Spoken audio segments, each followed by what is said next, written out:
The more movement you create within your animation, the more interesting it will be. Let's face it, without movement, there is no animation. You might even say that animation is movement, or at least it is the illusion of movement. We as animators use that movement to tell a story. The movement is the reason you watch the animation. Without it, you're just looking at a picture. So if the reason people watch your animation is to experience your story through the movement, why on earth would you want to minimize and cut short the amount of movement in your story? You wouldn't. So don't allow yourself to look for the quickest way to accomplish a move, but instead, look for the way that will add the most meaning, emotion, or entertainment for the audience. Even the smallest or most mundane action can be made interesting by adding more movement. But don't think for a second that I'm suggesting that by thoughtlessly exaggerating every movement within your animation, you will end up with great results. Doing that will definitely give you more interesting results than by simply animating every movement directly from point A to point B in the quickest, most linear fashion. But we're not necessarily looking for animations that are just a little more interesting. We want to evoke emotion and give people an experience that they will never forget. This means that we are going to have to do some thinking and planning. We need to understand the reason for each action we animate, and then add that extra movement in a way that advances the feelings, thoughts, and ideas that we are trying to portray. So, now that we have the proper frame of mind for animating, let's talk about actions. Your animation will consist of a series of actions that move the story forward. Every action consists of 3 major parts: the anticipation, the action, and the reaction. An anticipation should tell the audience what is going to happen, and is always a movement in the opposite direction of the action just before the action occurs.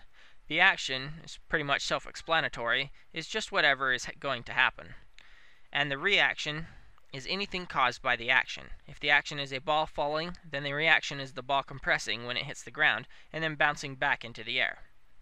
Here's a good example to show all 3 parts of an action. Let's say we want to animate a stickman jumping. It wouldn't look like this. That's freaking lame and completely unbelievable. Instead, it should go something like this.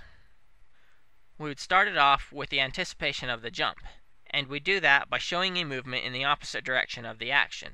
Because he's going to jump up, we first have him crouch down.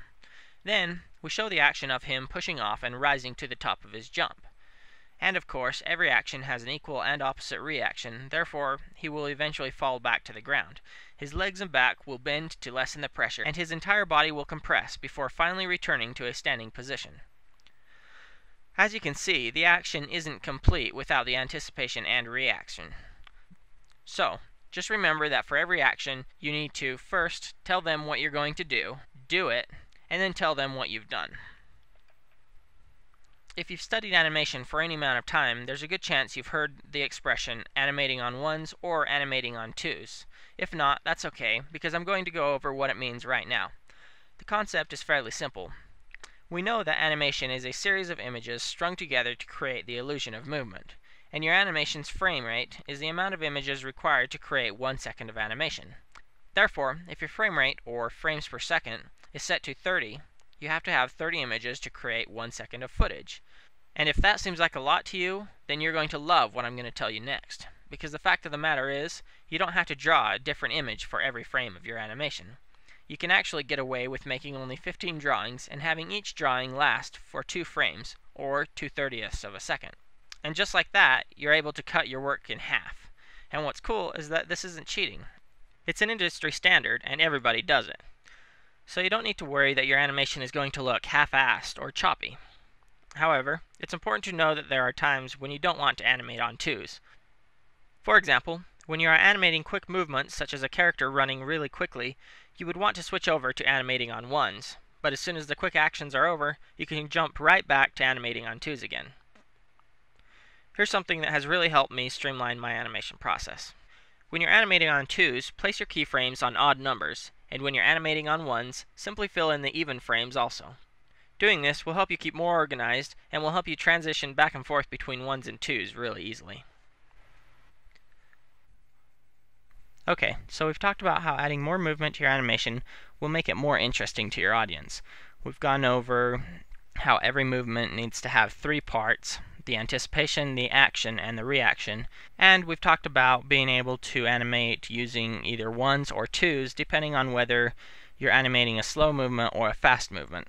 but you're probably wondering if there's a particular technique or method or procedure for actually going through and drawing out each frame of the animation. And if you are, then you're right, because there are two major forms of animation. The first is called straight ahead animation, and the second is called pose to pose animation, and I'll be going over both of them right here.